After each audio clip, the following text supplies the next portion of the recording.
Amém, né? Abra a tua Bíblia no Evangelho de Jesus, segundo escreveu Marcos. Abra aí Marcos, capítulo 4, no versículo 36 ao 42.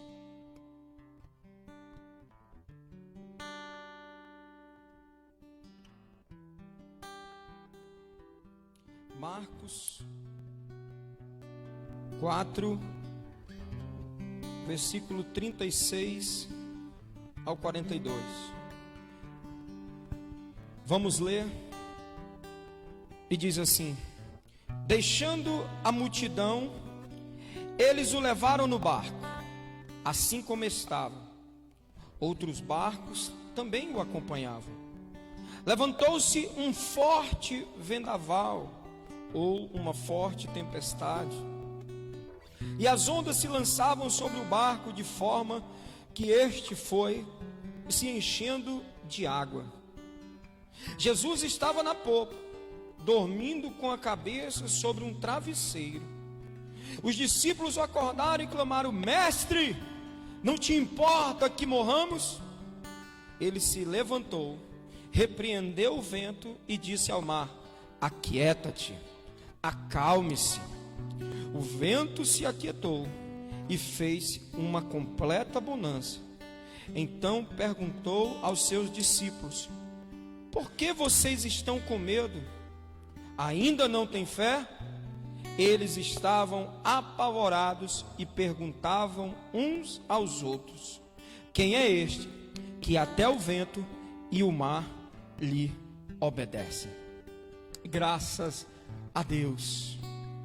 Queridos, nesse tempo de caos, nesse tempo de incerteza e insegurança, Deus, durante esses dias, me acorda e duas palavras Ele ministra ao meu coração. A primeira delas foi permissão, e a segunda é controle. Permissão e controle. Permissão e controle sempre estão diante dos olhos de Deus. Quando algo não é da sua vontade soberana, mas muitas vezes Ele permite. Existe a vontade soberana de Deus para a minha vida, para a tua vida, para a vida da humanidade. Mas às vezes, mesmo Deus não querendo que algo aconteça, mas Ele permite que aconteça. E tudo isso, nada está fora do controle de Deus. Às vezes aparecem situações que nós olhamos e dizemos assim: aonde está Deus? E pensamos que Deus não está olhando, pensamos que Deus não está vendo. Mas deixa eu te dizer algo: nada fugiu do controle de Deus. Nesse texto, Jesus pede para os discípulos atravessar para o outro lado. E nesse momento que Ele pede para os discípulos atravessarem para o outro lado, o barco deles é totalmente assolado por uma tempestade.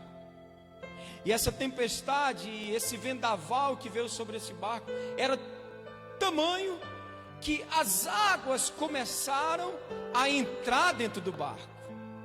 E a Bíblia diz que os discípulos estavam totalmente apavorados. E deixa eu te falar, o que é uma tempestade? Tempestade é algo que foge do nosso controle. Tempestade é algo que foge da nossa alçada. Tempestade é algo que foge do nosso controle, das nossas mãos.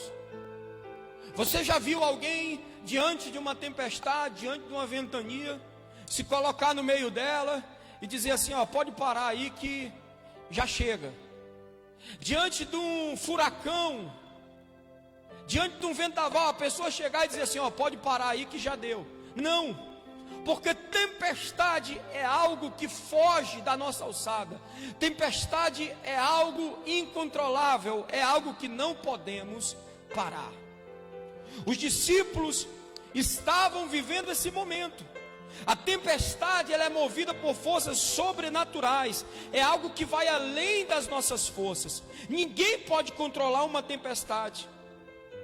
A primeira palavra que vem no meu coração é permissão. Por que Deus permite que passamos por situações que fogem do nosso controle? Por que Deus permite que passamos por esses momentos? Por que esse tal coronavírus, Covid-19, esta praga, né? Nós podemos olhar isso. Se a gente olhar para o Velho Testamento, isso é uma praga, uma peste, que assola não somente a nação, mas o mundo. E esse é um dos grandes terror também da globalização. A globalização, ela trouxe muita coisa boa, mas um dos perigos da globalização é justamente esse, aonde você vai para todos os lugares e um vírus, ele pode ser levado de um lugar para o outro, de um continente para o outro, em questão de horas. Esse é um dos grandes perigos da globalização. Mas por que Deus permite isso, gente? Essa situação que hoje está assolando o mundo fugiu totalmente do nosso controle. E hoje a ordem é: fique em quarentena. E nós podemos pensar, nós como brasileiros, nós estamos preparados, gente, para viver uma quarentena? A gente vivia isso só em filme, a gente via isso só em filme. Na verdade, a gente nem sabia o que era quarentena. Eu particularmente, eu pensava que a quarentena vinha de 40 dias, né? E aí a gente vai se envolvendo com isso, vai olhando, vai aprendendo. E quarentena não é isso, não tem nada a ver. Quarentena significa isolamento, reclusão, né? O brasileiro, ele não estava preparado. Nós não ainda estamos preparados para esse tipo de situação. Sem falar da nossa saúde pública, sem falar que nós não temos leitos em UTI suficiente para tantos doentes, para tantas pessoas. Nós não temos. E por que Deus permite isso, gente? A pergunta é: por que Deus permite?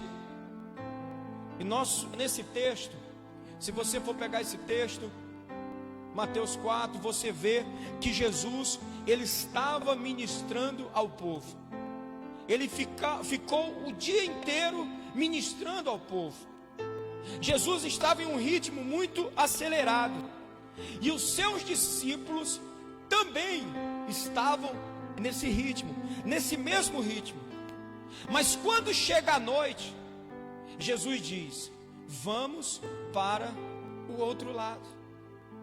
Quando chegou a noite, Jesus desliga o ritmo dele, Jesus desliga o acelerador e diz: vamos passar para o outro lado. E a Bíblia diz que Jesus começa a dormir e coloca a sua cabeça em um belo travesseiro. A Bíblia diz que Jesus descansa. A Bíblia diz que Jesus para. Ele para. E deixa eu te falar algo. Existem pessoas que estavam vivendo um ritmo muito acelerado, um ritmo frenético, um ritmo sem conseguir discernir as prioridades da sua vida, sem conseguir discernir aquilo que era mais importante na sua vida. E quando Jesus diz: vamos para o outro lado, sabe o que ele estava dizendo? Ele estava dizendo: eu quero fazer uma mudança na vida de vocês. Tem pessoas que estavam vivendo num ritmo que não era aquilo que Deus tinha para a sua vida. Quando Jesus diz assim: vamos passar para o outro lado, ele diz assim: eu preciso mudar o ritmo de vocês, eu preciso fazer uma mudança na vida de vocês. Quando Deus permite algumas situações na nossa vida, quando Ele diz para nós, vamos passar para o outro lado, é porque o Senhor está querendo fazer mudanças na nossa vida.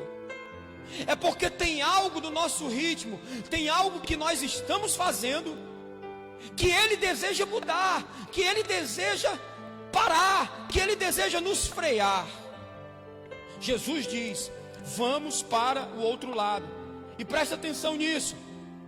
Quando não percebemos a mudança que Deus quer fazer em nossas vidas, sabe o que Ele faz? Ele nos freia, Ele nos para. O Senhor nos para.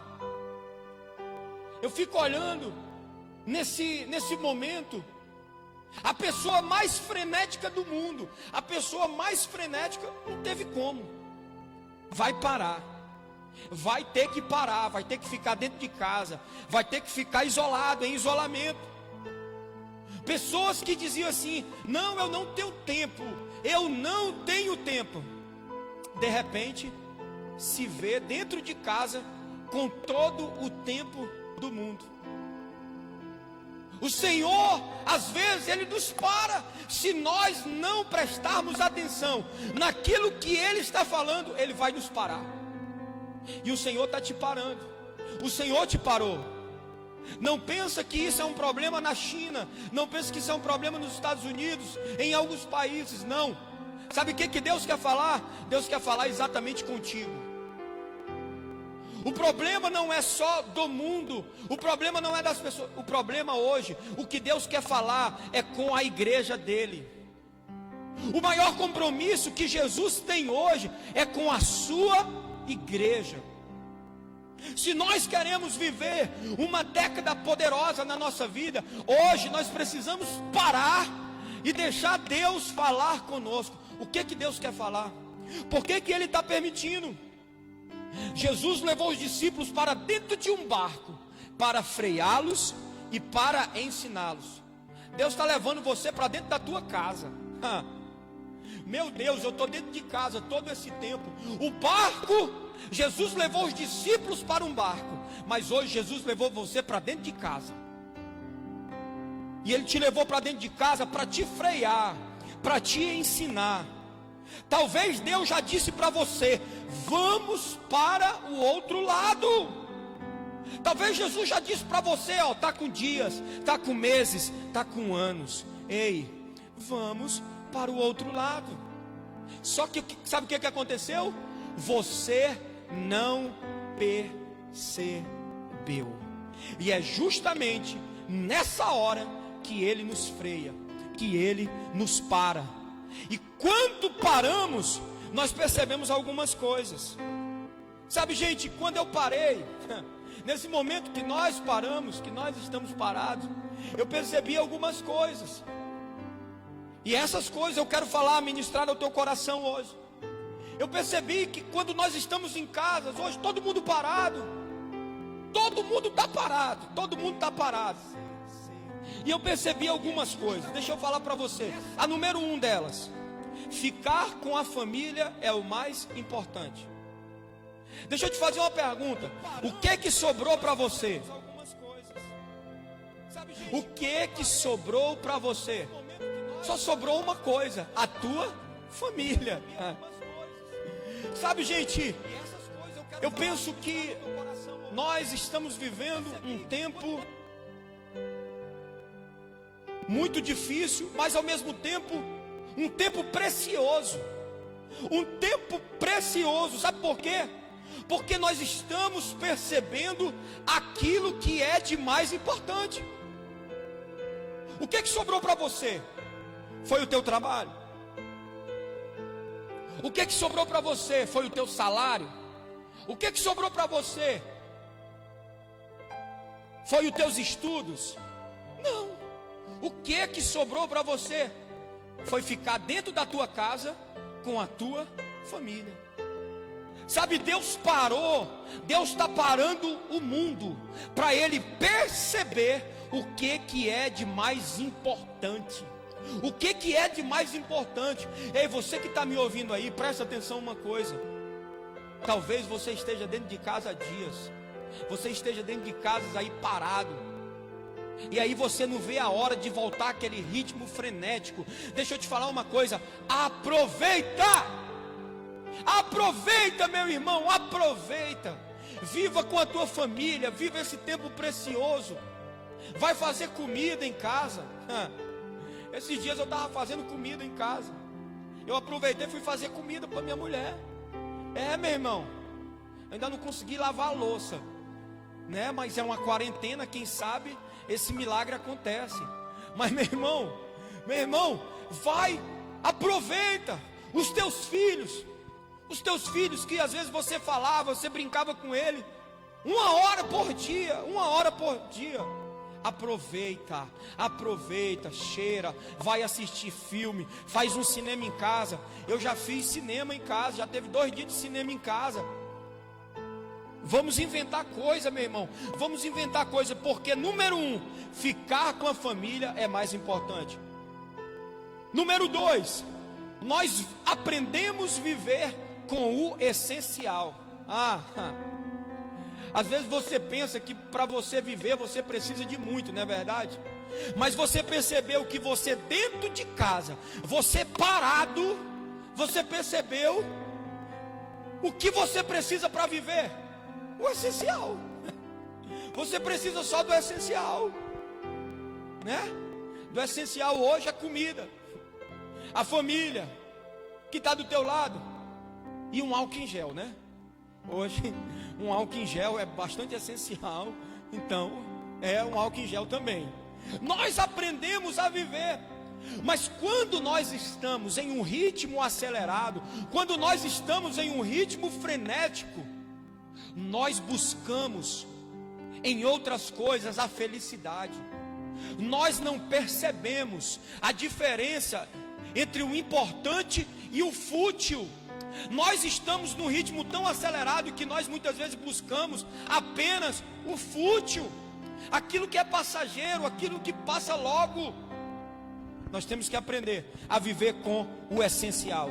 Número 3, nós aprendemos que o tempo é uma das coisas mais difíceis de ser gerido. Eu não sei você, mas você já percebeu aí nesse tempo de ociosidade que uma das coisas mais difíceis é gerir o tempo da gente? Porque quando você tem um horário, um ponto para bater, um trabalho, uma escola, ok, está tudo programado. O horário tal é o horário de ir para o trabalho, o horário X é o horário de comer, o horário Y é o horário de ir para a faculdade. Mas e quando não tem horário? E quando não tem horário, como gerir o tempo? O tempo não é fácil. E deixa eu te falar algo tão importante, que o tempo é uma das moedas mais valiosas que Deus está nos mostrando nessa época, nesse tempo.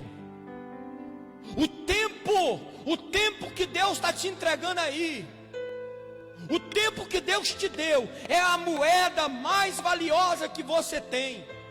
E está sendo muito difícil para você gerir o tempo. Então você tem uma oportunidade hoje tremenda. Você tem uma oportunidade tremenda hoje de começar a aprender a gerir o teu tempo. E número 4, o medo nos leva a clamar a Deus. Ei, meu irmão, sabe por que Deus muitas vezes permite a tempestade no nosso barco, na nossa vida? Porque esse medo que assolou os discípulos fez eles fazerem uma coisa: clamar a Jesus. Mestre, mestre, mestre. Queridos, eu vi uma das cenas, eu acho que uma das cenas mais lindas que eu já vi esses dias.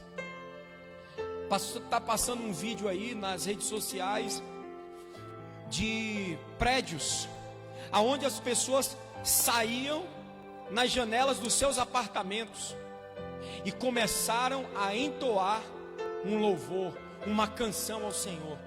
Meu Deus, meu Deus.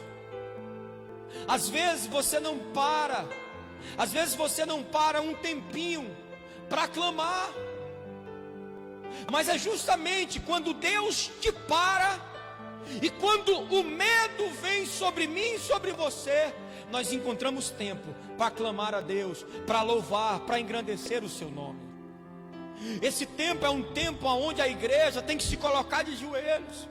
Esse tempo é um tempo onde nós temos que nos unir em correntes de oração. Não basta somente viver um tempo de quarentena, não, mas a igreja precisa despertar. Ei, igreja, desperta, porque a nossa missão é clamar, é clamar, é clamar. Em tempos de crise, nós precisamos fazer o quê? Clamar. Você está com medo? Você está com medo desse tempo difícil? Mas deixa eu te falar uma coisa: há uma saída. Clame ao Senhor, clame ao Senhor. Louvado seja Deus. Então Deus permite, porque Deus permite a tempestade na nossa vida para essas quatro coisas. Que a primeira delas é ficar com a família, é o mais importante. O número 2, vivemos com o essencial. O número 3, que o tempo é uma das coisas mais difíceis de ser gerido. E 4, o medo nos leva a clamar a Deus. Isso é o que Deus permite. Mas uma outra palavra que Deus falava ao meu coração é controle. Controle. Ah, meu irmão, essa palavra controle. O ser humano, tudo que passa do controle dele, ele fica assustado. Ele fica assustado. Como é difícil para o ser humano confiar. Como é difícil para o ser humano se lançar. Como é difícil. E Jesus falava comigo sobre esta palavra, controle. E aqui nesse texto de Marcos, eu observei que Jesus, quando ele entrou no barco, e justamente eu imagino que Jesus estava muito cansado, né? Porque ele passou o dia inteiro ministrando, no sol quente, deveria estar enfadado. E Jesus corre para dentro do barco, e Jesus faz o quê? Ele vai dormir. Ele vai dormir. Jesus foi descansar. Jesus foi ficar em silêncio.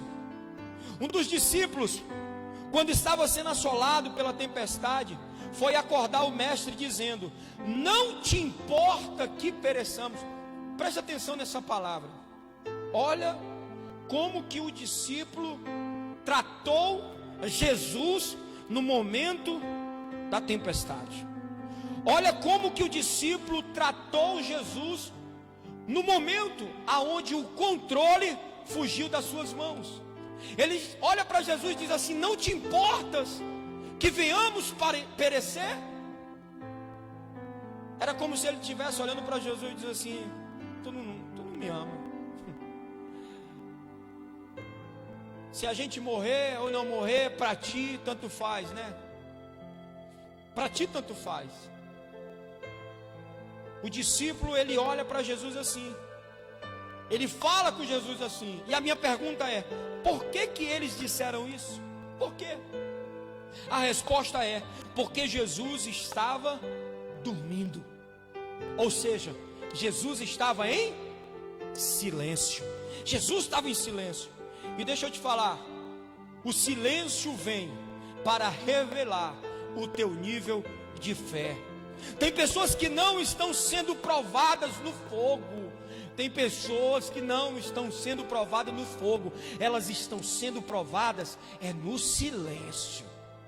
Às vezes o silêncio de Deus dói muito mais do que qualquer provação. Tem pessoas que não estão sendo provadas no fogo, não está acontecendo nada, mas simplesmente pelo fato delas não ouvirem Deus, elas estão perdidas, elas estão desesperadas, elas estão preocupadas. Deixa eu te falar, meu amado, minha amada, você que está assistindo, o silêncio de Deus fala mais do que qualquer palavra. O silêncio de Deus fala mais do que qualquer dicionário. O silêncio de Deus fala mais do que qualquer língua. do que qualquer expressão. O silêncio de Deus, Ele fala. Ele fala. Talvez você esteja aí na tua casa, vivendo um tempo de silêncio, um tempo onde Deus não falou, aonde Deus está quieto, aonde Deus está dormindo, e você olha para Deus e você já está desesperado, dizendo: não te importas que eu pereça? Jesus, Ele está provando você. E sabe por quê? Porque Ele está no controle.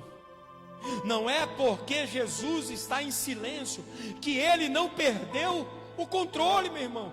Não é porque Ele está dormindo, não é porque Ele está quieto que Ele perdeu o controle da situação. Jesus nunca perdeu o controle da situação. Jesus nunca perdeu o controle. E deixa eu te falar uma coisa. O povo de Israel, quando estava no Egito, ele viveu um tempo de pragas, ele viveu um tempo de pestes. E qual é essa peste, essa praga que nós estamos vivendo hoje? Mas ao meio caos, apesar do caos, em meio ao caos que eles estavam vivendo, aquela peste, aquelas pragas não chegou às suas casas. Porque havia o poder do sangue, havia o poder do sangue na casa deles. E eu quero profetizar aí na tua vida: o poder do sangue de Jesus está sobre a tua casa, e nenhuma praga chegará à tua tenda, nenhum mal chegará à tua casa, porque o sangue de Jesus está te protegendo. O sangue de Jesus, deixa eu te falar, Jesus não perdeu o controle da situação. Você que está aí passando momentos difíceis, Ele não perdeu o controle da tua situação, aleluia. Ele não perdeu o controle.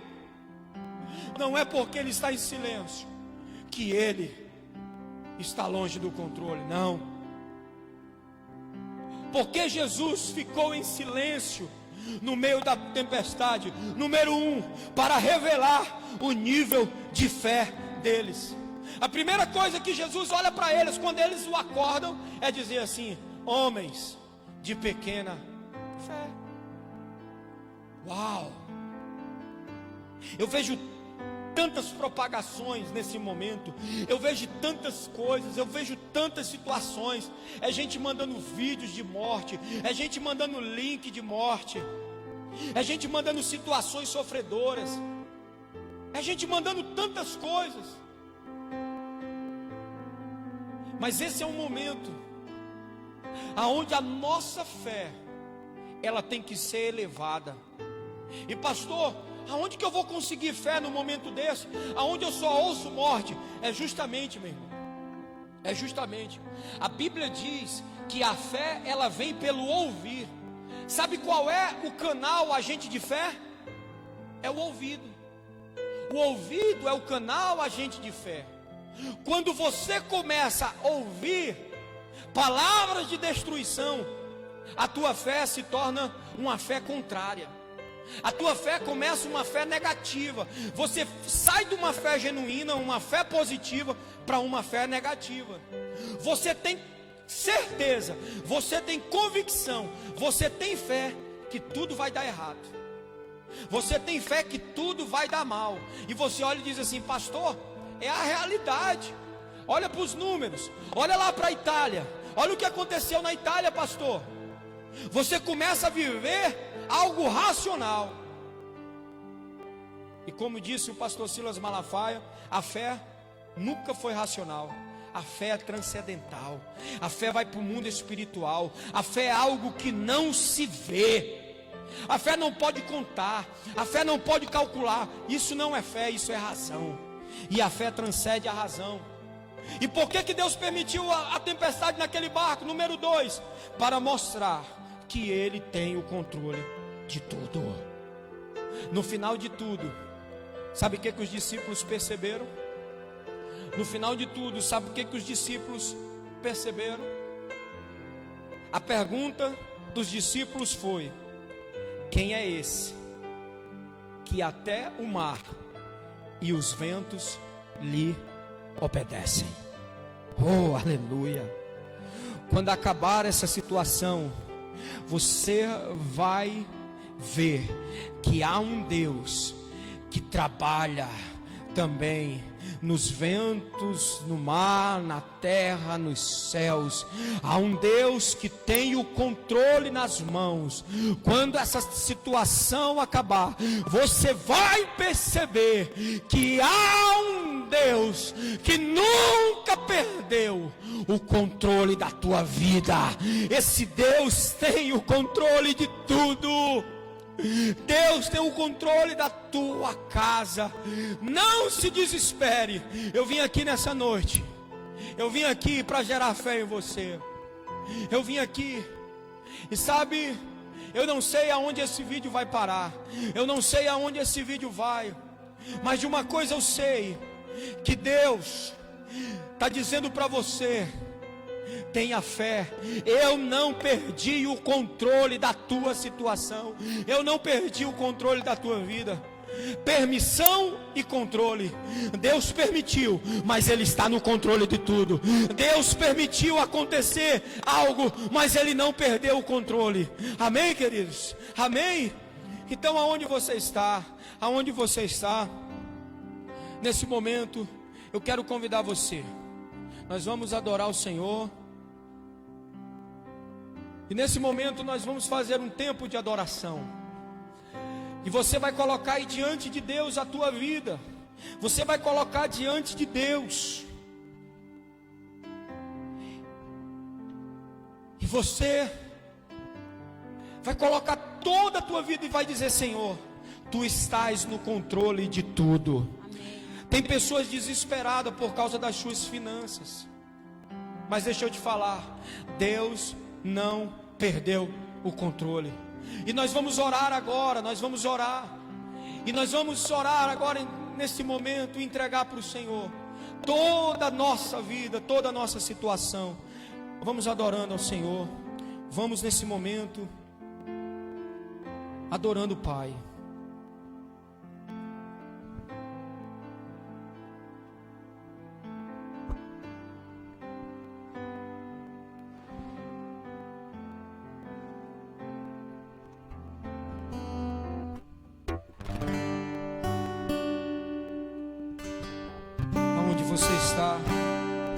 Eu te convido a fechar os teus olhos. Talvez aí na sala da tua casa. Eu te convido a se ajoelhar. Eu tenho um Deus que não vai deixar essa luta me parar, o desespero me tomar. Por mais pressão que seja essa situação, o controle ainda está na palma de suas mãos. O choro dura a noite, mas a alegria ela vem pela manhã. Eu creio. O choro dura a noite, mas a alegria ela vem pela manhã. Eu creio. Ainda que a figueira não floresça e não haja fruto na vide, e o produto da oliveira minta, todavia me alegrarei, todavia me alegrarei, todavia me alegrarei.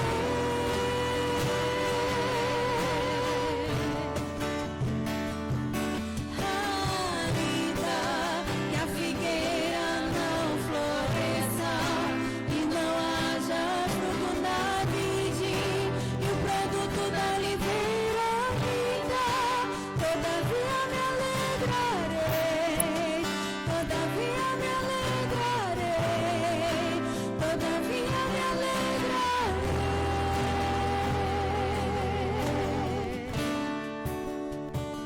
Nesse momento entrega toda a tua casa, toda a tua família para o Senhor. Pai, nós estamos aqui, Senhor, nesta noite. Senhor, nós cremos que tudo está diante da tua poderosa mão. O Senhor permitiu, mas o Senhor não saiu do controle. O Senhor não saiu do controle da situação. Essa situação não saiu das tuas mãos, Senhor. Nós cremos que o choro pode durar uma noite, mas a alegria vem pela manhã. Nós ainda viveremos um tempo, Senhor, novo, um tempo de paz, um tempo de alegria. Muda essas circunstâncias, muda as situações. Toca nessa casa, Jesus. Toca nessa família, Senhor. Toca nessa pessoa, toca nesse homem, nessa mulher. Nós cremos, Senhor, que virão tempos de paz, tempos de alegrias. E a tua igreja, Senhor, viverá esse tempo até a tua vinda, Jesus. Aonde nós iremos para a glória, para os céus, para a Santa Jerusalém. Oh, aleluia! Nós te adoramos, nós nos alegraremos em ti, Senhor. Aleluia! Aleluia!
Faça prosperar. Que o Senhor abençoe a tua entrada e a tua saída. Ele é o guarda de Sião. Ele é socorro bem presente na hora da angústia. Ele é teu esconderijo e fortaleza. E você é ungido dele, e nenhuma praga chegará até a tua tenda, em nome de Jesus. Que o Senhor te abençoe, que o Senhor te guarde. Deus abençoe, em nome de Jesus.